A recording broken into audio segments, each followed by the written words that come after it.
अपने मान सम्मान के, और उनका सबसे बड़ा सम्मान पगड़ी का है।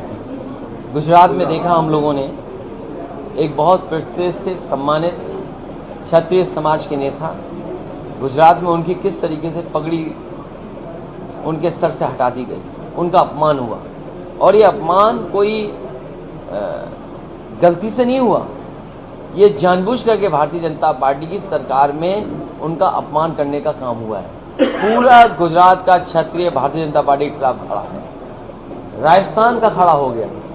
और ये जो आपके यहाँ से हवा चली है पश्चिम से, जो पश्चिम की हवा चलेगी वो पूरब तक जाएगी। देखते हैं बीजेपी वाले कितना संभालते हैं, लेकिन हमें पता है क्षत्रिय समाज के लोगों के बारे में, एक बार जो फैसला ले लेते हैं फिर पीछे नहीं हटेंगे। डिम्पल यादव जी का एक बयान है, राज्य में महिला सुरक्षित नहीं है। ये बात तो सही कह रही है, इसमें क्या गलत कह रही है?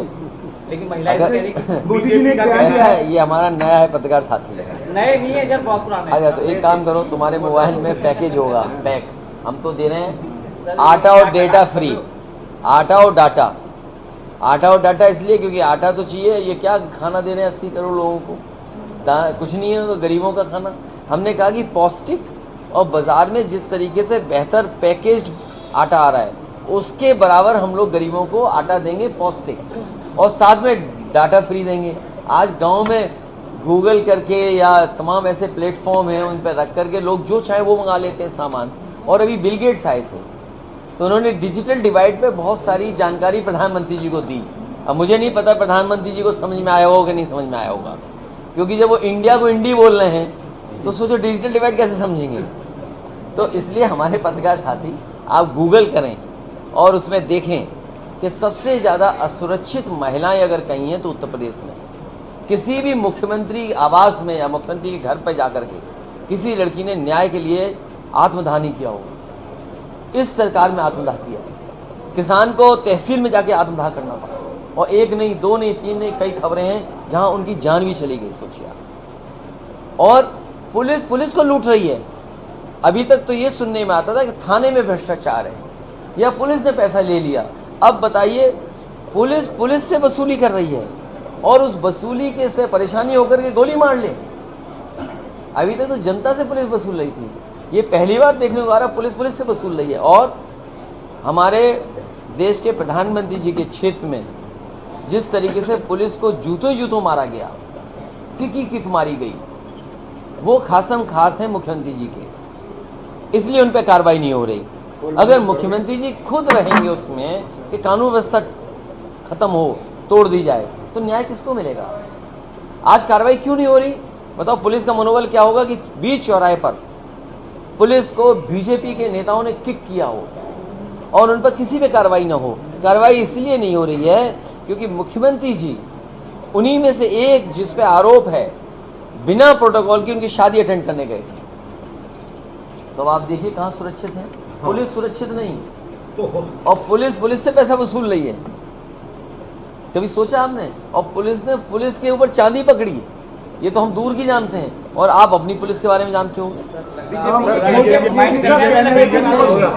तुम्हारी बात सारा लेके नहीं, तुम्हारा सारा लेके तुम्हारी बात तुम्हारा सारा लेके बात करें,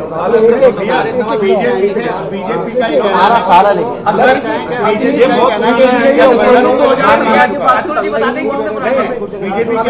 तेरा सारा ले रहे हैं भैया। बीजेपी को अंग्रेजी सिखाओ, इंडी ने इंडियन बंधन है। विपक्ष वाले जो हैं मास्क दिखा रहे हैं और नवरात्रों में उसका सम्मान भी नहीं कर रहे हैं। देखो ऐसा है, हम खुद बीजेपी वालों को जानते हैं, और क्योंकि बीजेपी के पास अगर मेरे बगल में बैठ करके एक बीजेपी के नेता नॉनवेज खा रहा था, ये क्या बात हुई? मैंने देखा अपने, मेरे बगल में एयरलाइंस में मेरे बगल में बैठ करके बीजेपी वाले नेता नॉनवेज खा रहा था, तो ये क्या बात हुई? तो यही तो लड़ाई है। बीजेपी हर चीज में पाबंदी लगाना चाहती है कि आप कपड़े कौन सा पहनोगे, आपके कपड़े का रंग क्या है, आप आज चिकन खाओगे, आज मटन खाओगे, आज ये नहीं खाओगे। क्या बीजेपी के लोग नहीं खाते नॉनवेज?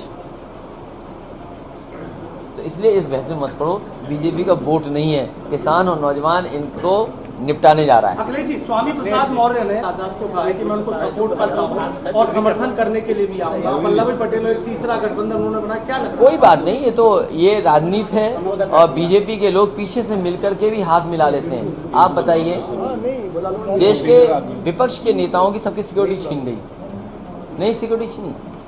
एक दिन सुबह मुझे पता लगा कि एनएसजी आपकी नहीं रहेगी, एनएसजी चली गई हमारी। देश के बड़े नेता हैं जिनके पास एसपीजी थी, बताओ एसपीजी चली गई कि नहीं चली गई? हमारी पार्टी से जितने विधायक हमें छोड़ के गए उनको वही सिक्योरिटी मिली है कि नहीं जो यहाँ सिक्योरिटी मिली है? वो सब सिक्योरिटी मिली है कि नहीं मिली है? हमारी पार्टी को छोड़ने वालों को सिक्योरिटी मिली कि नहीं मिली? जो विधायक हमें छोड़ के गए उनको वही दिल्ली की सिक्योरिटी मिली है। इसलिए बीजेपी उन सबको सिक्योरिटी देगी जो समाजवादी पार्टी को नुकसान पहुंचाएंगे। जितने भी लोग हैं, चाहे हमारे विधायक हो चाहे कोई हो, जो समाजवादी आंदोलन को नुकसान करेंगे, हम संविधान बचाना चाहते हैं, हम उस लड़ाई को लड़ना चाहते हैं, तो जो हमें कमजोर कर सकता है उन सबको बीजेपी के लोग वीआईपी ट्रीटमेंट देंगे। इतनी सारी समस्या आपने गिनाई हैं जो कि यूपी में और पूरे देश भर में विद्यमान है अकॉर्डिंग टू यू, और जो भी है, लेकिन क्या कारण है, चाहे वो राम लहर हो चाहे कोई भी कारण हो, कि विपक्ष उन सारी चीज़ों को मुद्दा नहीं बना पा रहा, पब्लिक के बीच नहीं ला पा रहा? मुद्दे भी थे और मुद्दों पर जनता ने मतदान भी किया। पिछली बार जो गठबंधन था, 3.5 लाख वोट कुछ विधानसभाओं में अगर मिल गया होता ज़्यादा, तो आज समाजवादी सरकार होती। कोई कल्पना कर सकता था कि कोई 100 वोट से हार गया, कोई 200 वोट से हार गया, कोई 300 वोट से हार गया, 400 वोट से हार गया, 600 वोट से हार गया, 800 वोट से हारा, 1200 वोट से हार गया? तो ये कहीं ना कहीं हमें सिखाता है कि हमें अपने बूथ स्तर पे मजबूती के साथ खड़ा रहना पड़ेगा। वहीं हम लोग ये नारा दे रहे हैं और कार्यकर्ताओं को कई मौक़ों पर समझाया है कि मतदान और सावधान रह कर के हमें मतदान कराना पड़ेगा। अगर हम सावधान रहेंगे लोकतंत्र को बचाने के लिए और ठीक से मतदान करा ले जाएंगे तो बीजेपी का मुकाबला कर लेंगे। दूसरा सवाल, अभी हाल समाजवादी पार्टी ने कुछ जिलों में अपने प्रत्याशी 2-2 बार बदले, क्या उसका असर समाजवादी पार्टी के चुनाव पर पड़ेगा या नहीं पड़ेगा? हमेशा पॉलिटिकल पार्टी वो समीकरण देखती हैं जिसमें उसके पास बेहतर ऑप्शन हो, बेहतर कैंडिडेट मिल जाए, और इसमें पार्टी के लोग सुझाव भी देते हैं। ये तो समाजवादी पार्टी का है। मान लीजिए प्रत्याशी, बीजेपी ने सिटिंग एमपीओ की टिकट काट दी।